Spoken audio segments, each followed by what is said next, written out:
La Dolce, quand on parle de la référence, quand on parle du hip-hop, pourquoi? En fait, c'est la base pour moi. La Dolce Vita, c'est le cœur de l'expérience. C'est pour la maxi dédicace à la Dolce Vita. Passe-moi le mic pour que demain l'on fasse la fiesta. On est à la base du hip-hop en Europe et en Suisse et franchement, c'était transcendant. Je pense que la Dolce Vita a vraiment organisé le premier concert de rap français officiel, quoi, tu vois.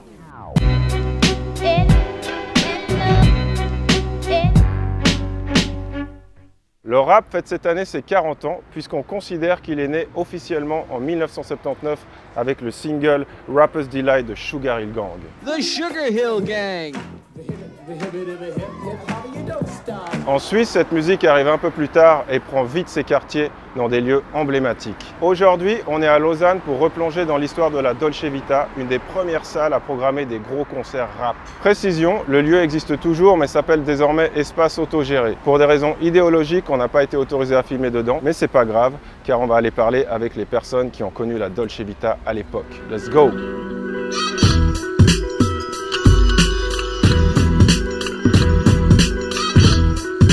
À Lausanne, en 1980, ça secoue durement entre la police et une jeunesse militante qui réclame entre autres des lieux de rencontre. Il faut quand même remettre les choses dans le cadre, c'est qu'on est à la fin des années 80, au début des années 90, et puis il y a des mouvements émergents. Il est clair qu'il y avait quand même des troncs communs entre ces cultures, qu'elles soient rock ou hip-hop, en termes de revendications, en termes de révolte et en termes de possibilité de pouvoir jouer dans des endroits, il n'y avait pas d'endroit. Du moment que tu n'as pas de lieu, en fait, la culture, elle repose sur pas grand-chose. Et surtout à une époque où tu n'avais pas d'autres médias que s'envoyer des lettres et des coups de fil pour programmer des trucs et créer des soirées. En fait, avoir un lieu au centre-ville où tu es dans une logique assez agréable et assez modeste finalement de faire les choses, même si tu as de la grosse tête d'affiche, c'est hyper important pour les villes. J'entends parler de la Dolce Vita en tant que gamin qui vit à Renan, le seul lieu un petit peu alternatif underground quoi, de la ville. Début des années 80, on est vraiment peu.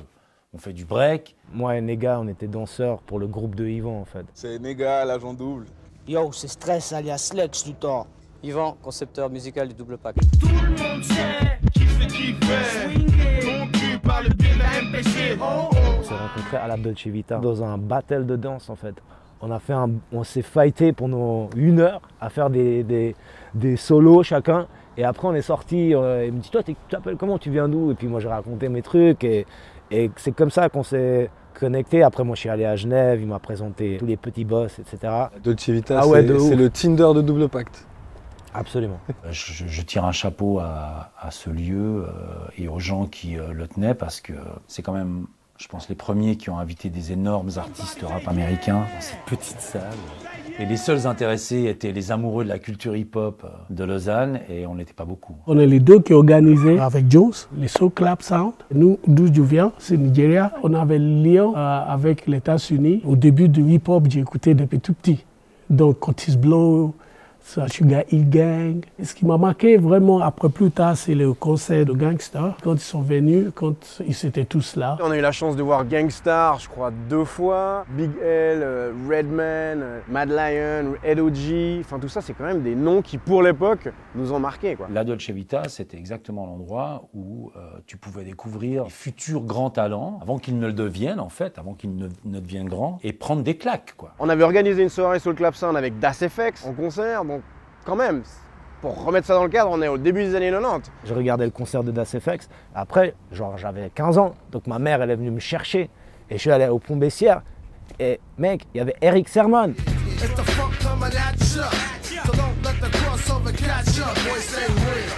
Il était avec les gars de Das FX et il me demande « Mec, t'as pas des coins là ?» Parce que j'essaie d'appeler ma meuf et il me montre ses coins américains. Je dis « Mais les coins américains, ça marche pas !» Et je lui ai donné des coins que j'avais et tout. Et après, il m'a donné des coins juste pour être nice. J'avais même écrit APMD sur la pièce qu'il m'avait donnée et tout. Donc, c'est quand même des histoires de ouf. Lorsqu'ils ont organisé le premier concert de Public Enemy à la grande salle de Vennes, Nashkin, rockeux de la Dolce Vita, qui vient vers nous et qui nous dit « Est-ce que vous voulez faire la première partie ?» What?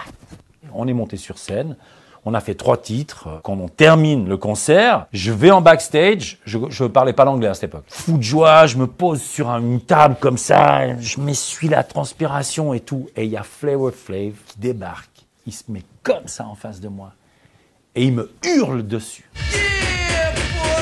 Gros geste et tout, je comprenais pas ce qu'il disait. Et Nashkin me dit, il veut que tu retournes sur scène avec lui.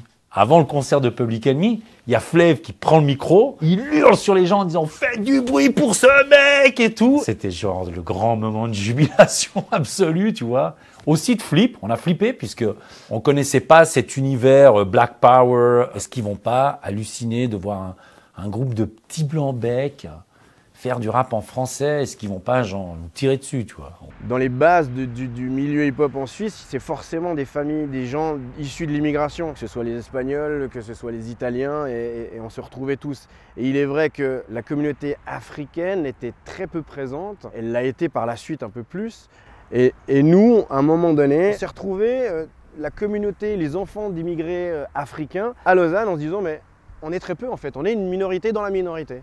Et du coup on a créé ce qu'on appelait le Black Power, qui était principalement un crew de danseurs pour la plupart, certains taguaient. Nous on a eu des problèmes plutôt avec des skins qui voulaient, parce que c'était leurs endroits, ils venaient pour les rock, c'était eux les sécu en fait. Ils ont viré tous les skins et puis ils nous ont mis là-bas et puis là on a commencé. Donc tu as commencé en fait à la Dolce Vita en tant que sécurité. Oui. Précisément parce qu'il y avait un peu des peurs de skins. C'est juste. Et que les skins pouvaient peut-être pouvoir prendre pour cible les gens qui viennent dans les soirées hip-hop. C'est juste, oui. On a pris leur place et puis là, on a eu des problèmes avec eux, mais pas avec les publics qui venaient. Je me rappelle notamment d'un rendez-vous qui avait été fixé ici, justement, à la Dolce Vita. Tous les activistes du hip-hop et issus de l'immigration s'étaient donné rendez-vous contre les skinheads. Alors heureusement, le rendez-vous, les skinheads ne sont jamais venus, parce qu'il y avait eu une vague d'agression skinhead envers la communauté africaine. C'est-à-dire qu'on pouvait se balader dans la rue de Lausanne, croiser un skin et le mec il nous pétait la gueule. On était là à Renan, on était des immigrés. C'était difficile pour moi de m'identifier à la Suisse. La culture hip-hop, c'était, pour des gens comme nous, c'était vraiment le moyen de trouver une expression. On n'était clairement pas acceptés, mais on l'était déjà pas à la base de par nos différentes origines. Donc forcément, ce milieu-là nous correspondait aussi. C'est vrai qu'on avait, à travers ce milieu hip-hop, c'était un point de ralliement. Et certes, on était des rebelles. Parce que déjà, on sortait d'adolescence. Et puis effectivement, on ne collait pas forcément à l'image du pays ou de l'image qu'on peut avoir de la Suisse. Et à l'époque, il n'y avait pas vraiment des problèmes avec des soirées hip-hop. Ça venait plus tard. Il y avait plein de trucs qui étaient à la Maison du Peuple à l'époque et qui étaient juste un peu fancy et fun et peut-être plus R&B. Tu parlais de R&B et puis tu parlais de hip-hop. Quand tu fais R&B, you are sold out. Il faut faire du hip-hop dur. Il n'y avait pas vraiment de R&B à la Dolce Vita. Parce que c'était vraiment ce côté un peu plus grimy et vrai. Tu allais là-bas, tu écoutais tous les derniers bangers, mais c'était rap. Et en plus, ce qui était cool, tu vois, il y avait Seb qui était là-bas, genre vraiment, et il donnait le ton. C'est grâce à la Dolce aussi que j'ai commencé à mixer autant que DJ. C'est là où j'ai rencontré DJ Seb. On avait pris Gou, on avait pris DJ Seb, il y avait Wild Peach, Green Giant après par la suite. On avait pris des DJ lausannois, morgiens, même genevois. On décidait du line-up des DJ. On fait les affiches, on allait coller les affiches. Je me rappelle, j'ai fait les affiches chez moi avec une règle et un stylo. On allait coller les affiches. Nous, ce qu'on faisait, c'était vraiment le street pour moi. On avait de l'affiche partout. Moi, je prenais la voiture, à partir de 3 heures, toute la Suisse. Le week-end. Je crois que c'était en 1993, je dirais. On avait fait 300 entrées pour un endroit où à 100, c'est déjà plein. Donc il y avait plus de monde dehors que dedans. Il y avait même des Zurichois qui étaient venus. Donc effectivement, il y a eu un moment donné où la Dolce Vita a été un endroit de ralliement du hip-hop. Et puis après, Couleur 3. Bonsoir Ronty, bonsoir Chep. Ronty, vous êtes compositeur, on vous trouve aussi tous les jours sur Couleur 3 pour une émission hip-hop. Et ça a aidé beaucoup. Il n'y a pas Couleur 3, il n'y avait pas le média qui permettent de parler de hip-hop. Couleur 3 avait une forte influence dans la vie nocturne en Suisse, pas seulement à Lausanne, dans toute la Suisse. On fait ce premier single, grande surprise, Couleur 3, repérage sur Couleur 3. Ce titre arrivait dans les oreilles du petit mec qui aime le rap, qui est dans un putain de bled en Suisse alémanique, qui dit « c'est quoi ce truc ? C'est qui ces mecs ?» Et je me souviens, les mecs de Couleur 3 nous disaient « mais on reçoit des coups de fil, mais toutes les 10 minutes. » Ici, tout était à créer. On voulait juste le vivre, on voulait juste créer des opportunités pour être entre nous, pour pouvoir vivre ce qu'on aimait. Créer des soirées.